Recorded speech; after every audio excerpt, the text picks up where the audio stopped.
Hola amigos, bienvenidos. Les acompaña Ana Karina Villalba. Esto es Noticias Centroamérica.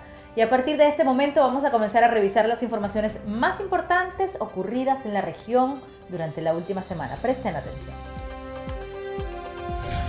El presidente de Guatemala, Otto Pérez Molina, se manifiesta tranquilo, aunque la Corte Suprema de Justicia de su país dio el visto bueno para que el Congreso decida si aprueba o no un antejuicio de mérito en su contra. No me siento para nada vinculado a las decisiones que se tomaron en el ICS o las decisiones que se tomaron incluso en la SAT y que no tengo ninguna responsabilidad y me puedo sentir tranquilo que no he cometido ningún hecho delictivo. Para combatir las problemáticas que generan las maras en El Salvador, las autoridades de seguridad analizan la experiencia de la policía comunitaria brasilera en las favelas de Sao Paulo. Costa Rica deberá rendir cuentas ante la Corte Interamericana de Derechos Humanos sobre los avances que ha hecho para reactivar la fecundación in vitro. Ante esto, la Defensoría TICA llama la atención a los políticos.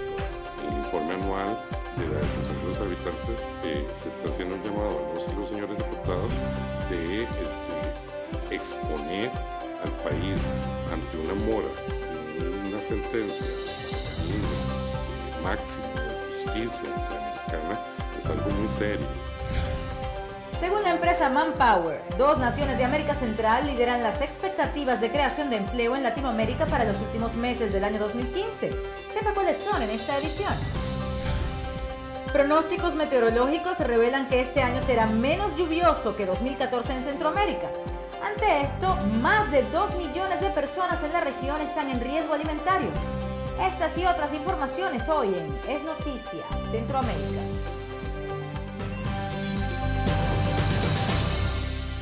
Se recrudece la situación en Guatemala por los escándalos de corrupción. La sociedad civil pide justicia cuando la Corte Suprema de Justicia de ese país aprueba que el Congreso investigue y decida si va a aplicar un antejuicio de mérito al presidente de ese país, Otto Pérez Molina. No me siento para nada vinculado a las decisiones que se tomaron en el ICS o las decisiones que se tomaron incluso en la SAT y que no tengo ninguna responsabilidad y me puedo sentir tranquilo que no he cometido ningún hecho delictivo en relación a estas situaciones.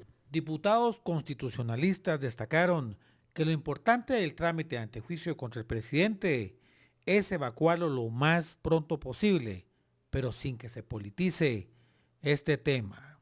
El hecho de que ahora lo mande al Congreso responde a 2 temas, a que la Corte considera que sí hay posibilidades de que se haya cometido un delito o a la presión política que se está ejerciendo en estos momentos donde la Corte lo que ha hecho es mandárselo al Congreso para quitarse esa brasa encima. Diputados que conocerán el antejuicio contra el presidente Otto Pérez Molina informaron que se encuentran preparados para conocer el tema y luego poder decidir si procede o no conforme a que se esclarezcan los hechos.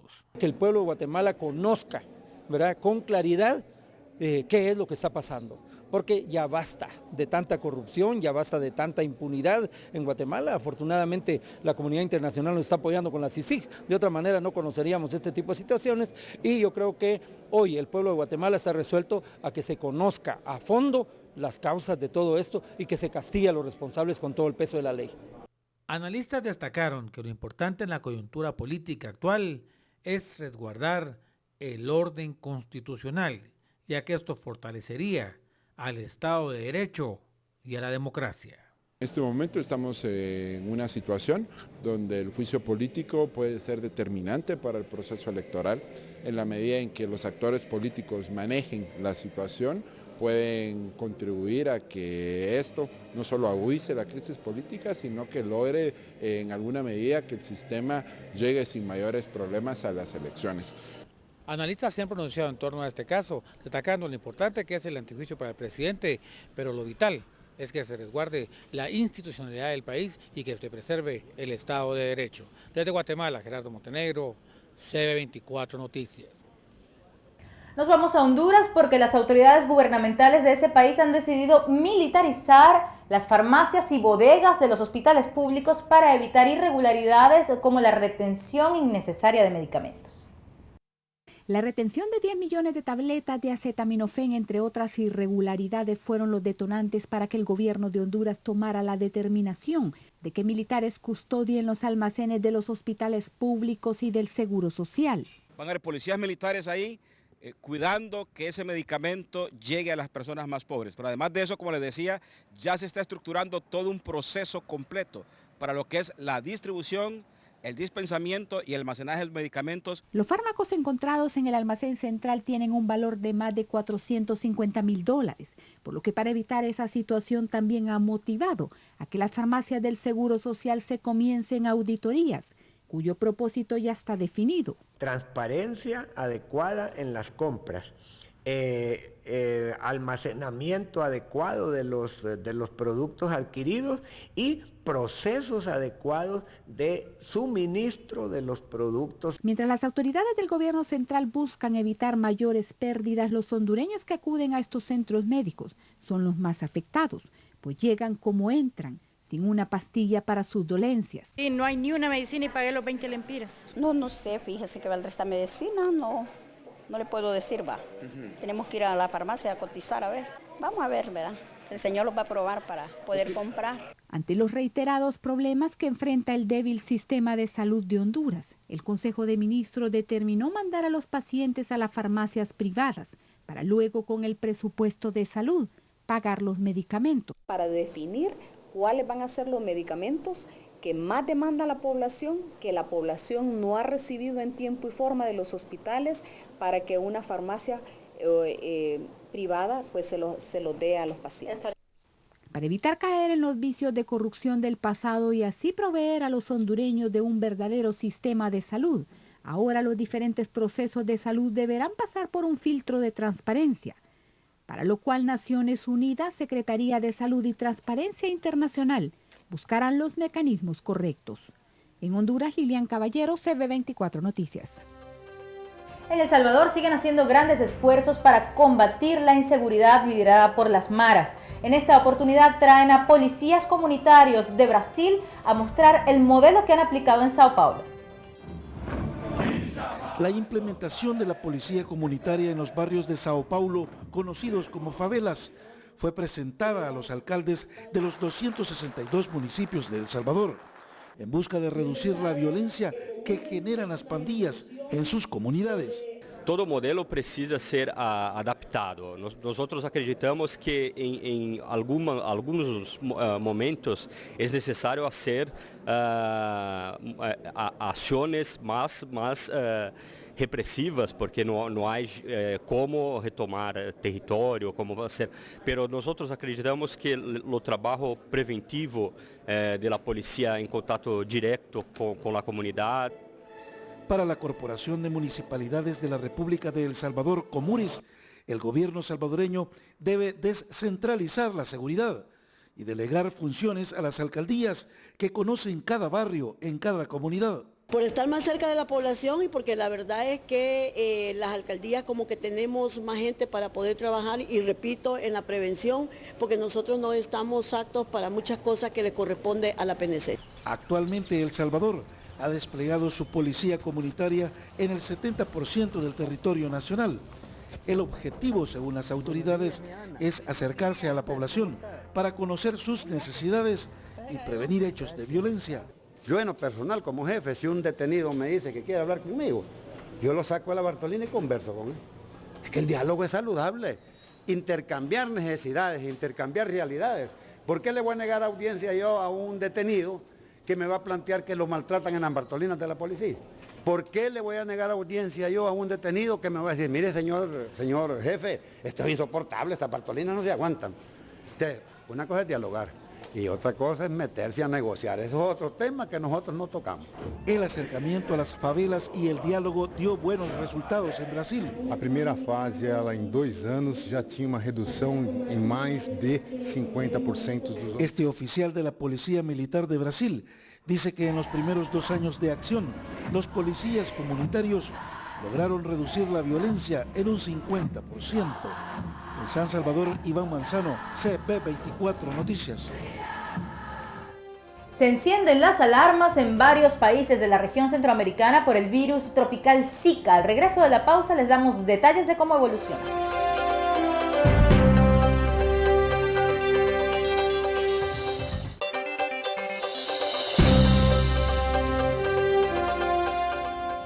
La Corte Interamericana de Derechos Humanos podría adoptar nuevas medidas contra el Estado costarricense si este país centroamericano no demuestra avances en la reactivación de la fecundación in vitro.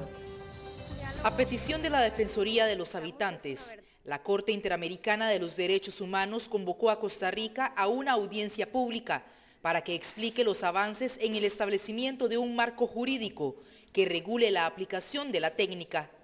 La Procuradora General será la defensora del Estado costarricense en este caso, quien se hará acompañar por un equipo jurídico de la Contraloría y de la Cancillería de la República. El Estado suma 2 años y medio incumpliendo el fallo de la Corte y es responsabilidad del Poder Ejecutivo hacer cumplir la orden que se le dictó.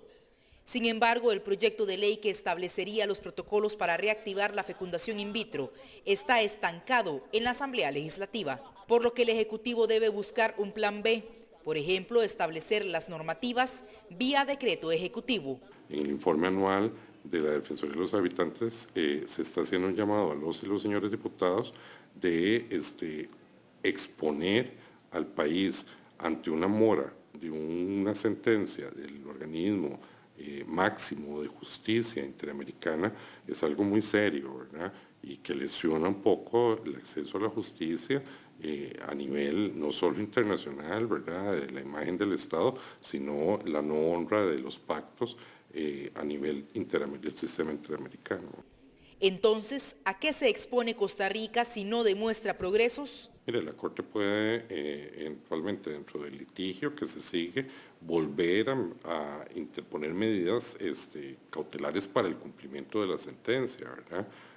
Yo esperaría desde la Defensoría de los Habitantes que en este proceso, que es hasta septiembre, la siguiente audiencia, ya el país tenga acreditado alguna ruta crítica para poder dar cumplimiento fiel a la sentencia. Cabe recalcar que el Estado ya pagó una indemnización por $20,000 a cada una de las 18 personas que interpusieron la demanda. Aquellas parejas que también se vieron afectadas y tuvieron que viajar a otros países para ser padres con la ayuda de la medicina, deberán interponer una nueva demanda si desean recibir un pago por daños y perjuicios, monto que además cubriría los gastos de los abogados. En San José, Costa Rica, Angélica López, CB24 Noticias. El virus Zika es visto como una amenaza en Nicaragua debido a las fuertes precipitaciones de los últimos días. Ante esto, representantes del Congreso están pidiendo que se reactiven medidas de salud. Intensificar los planes de limpieza a través de jornadas de fumigación y abatización en barrios y comunidades en todo el país es la sugerencia que hacen grupos políticos de oposición a las autoridades sanitarias. Ahorita las condiciones medioambientales que se están dando están demasiado poniendo a Nicaragua en el filo de la navaja. Los cambios extremos de temperatura, porque ahorita nadie se esperaba que nosotros estuviéramos técnicamente, ¿verdad?, con inundaciones, con charcos, con lodos y todo eso. Los cambios extremos de temperatura nos hacen vulnerables. Nicaragua está lista y tiene todas las capacidades para poder detectar este virus. Pensamos que sí, que Centroamérica en algún momento lo va a tener, no sabemos si va a ser en un periodo más corto. Primero es que saber que no tenemos vacuna para esto, o sea que nosotros la única forma de prevenirlo es teniendo control sobre los vectores. Mientras tanto, en las calles la ciudadanía sostiene que desconocen del nuevo virus del Zika y afirman que el sistema de salud no está preparado para enfrentar el mismo. Tantos virus que hay, pues que estamos siempre en riesgo de morir. Y si uno no nos mata el otro y así cada día peor. Aquí en Nicaragua el sistema de salud tiene que mejorar mucho. Creo que comparado con otros países estamos menos preparados. Yo tengo niños chiquitos, ese sería mi miedo. Los virus por donde quieran, nada más con este tiempo de agua que hay ahorita. Hasta el momento el único país que reporta casos del nuevo virus del Zika es Brasil. Su comportamiento es similar al del dengue y el chikungunya, causando fiebre, malestar general y dolor articular según la Organización Panamericana de la Salud. Sin embargo, expertos definen las diferencias que existen entre las tres patologías, sobre todo para que la ciudadanía tome sus previsiones y evite confundir estas enfermedades que aquejan a la población. Desde Managua, Nicaragua, Kenia Izquierdo, CB24 Noticias. ¿Qué nación de América Central liderará la expectativa de creación de empleo a finales de este año? Al regreso de los compromisos comerciales, se los contamos aquí en Es Noticias Centroamérica.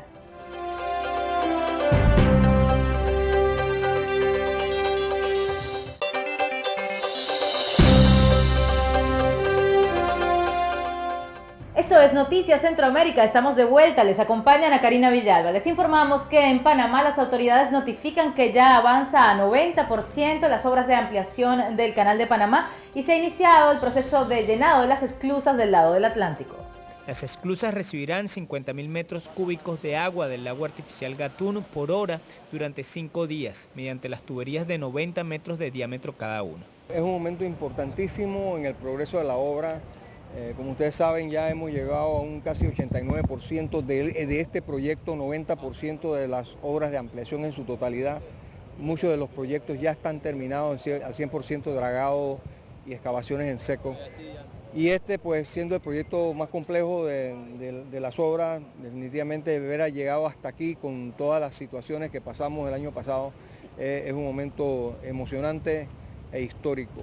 El llenado progresivo debe alcanzar 2.4 metros debajo del nivel del mar para realizar las pruebas en las compuertas y posteriormente se repite el mismo proceso con las demás compuertas hasta los 27 metros.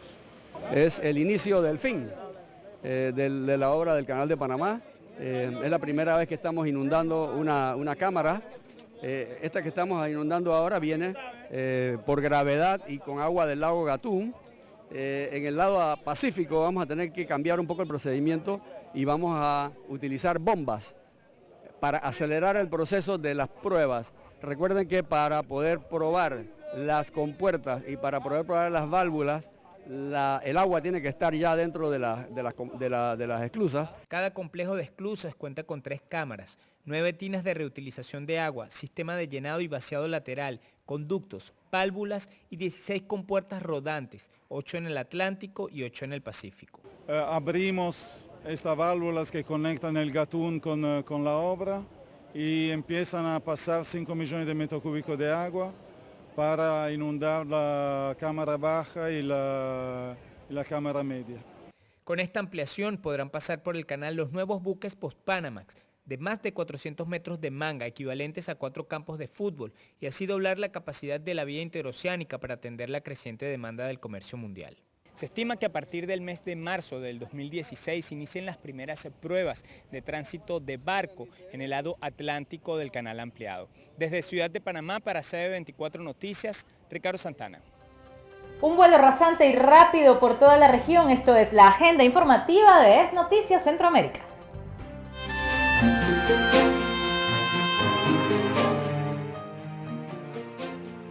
Iniciamos en Panamá. Esta nación cayó 8 puntos en el último índice de competitividad global que analiza a 144 países del mundo. Los canaleros pasaron del lugar 40 en el 2014 al escalafón 48 este año. A pesar de esto, sigue liderando la economía de América Central en este índice del Foro Económico Mundial y se encuentran entre las 50 naciones más competitivas del orden.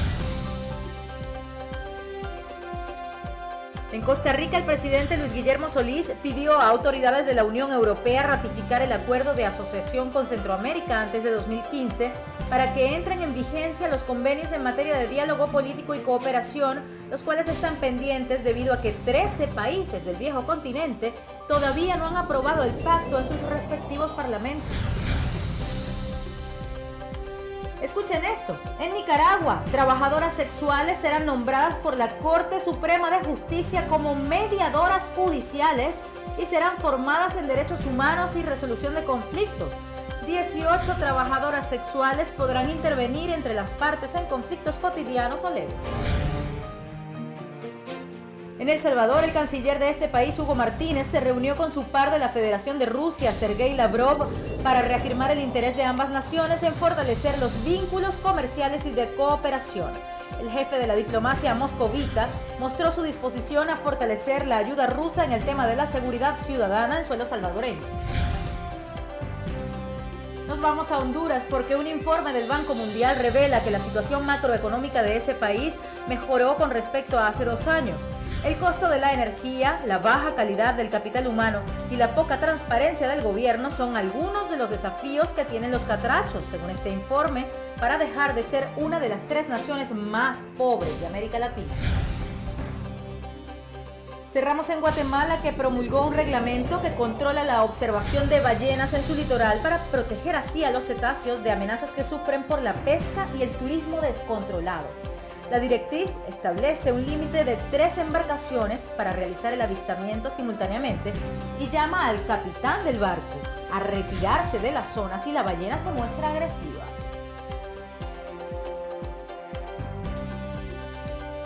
A pesar del éxodo de empresas que hemos visto en Costa Rica durante los últimos meses, la firma de recursos humanos estadounidense Manpower asegura que este país centroamericano lidera la expectativa de creación de empleo para finales de año.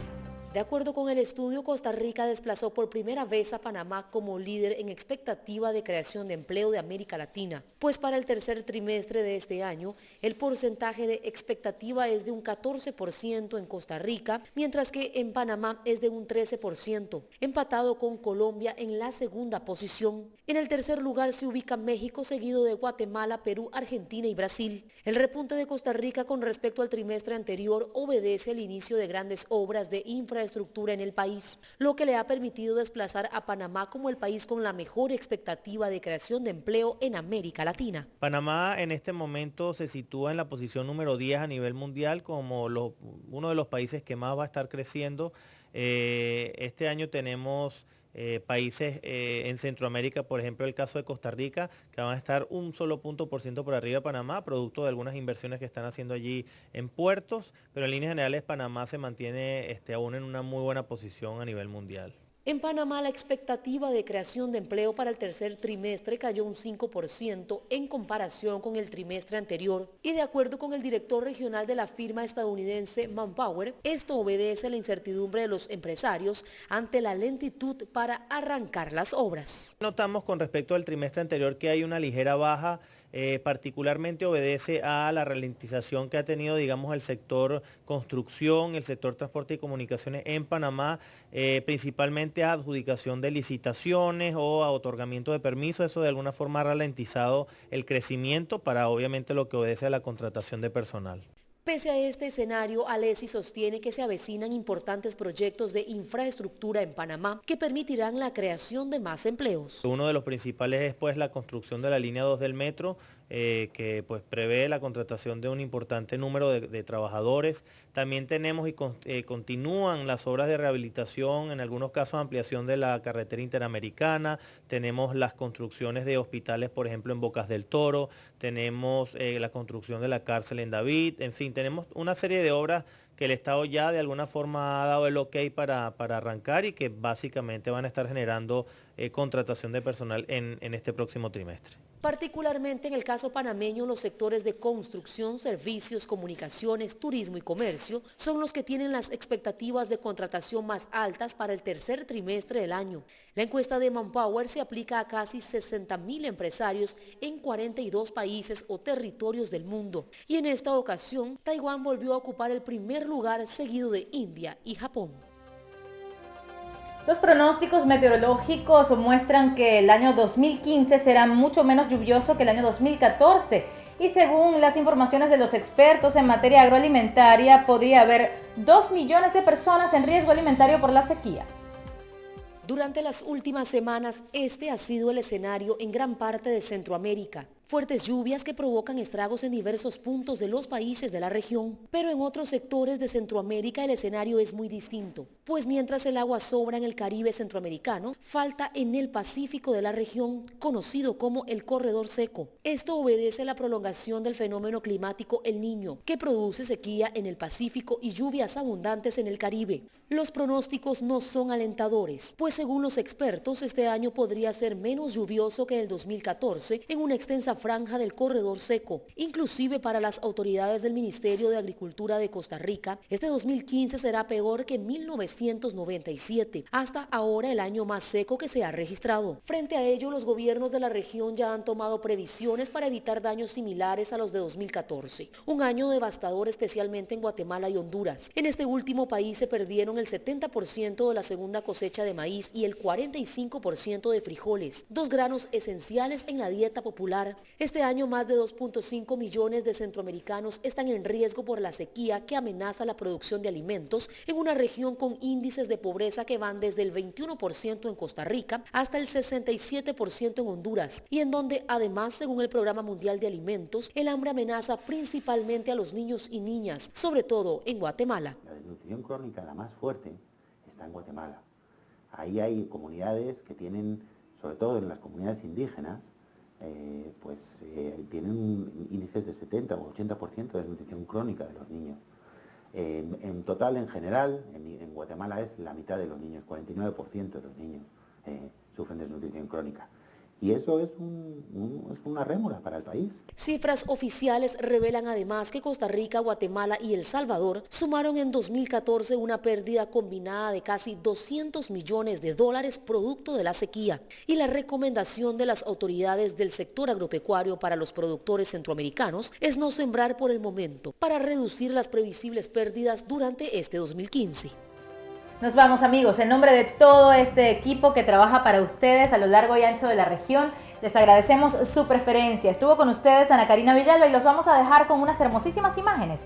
Imágenes de un oasis. Usted podría pensar que se trata de los países árabes. Pues no, es muy cerca de nosotros, aquí en un desierto en Perú. Disfruten.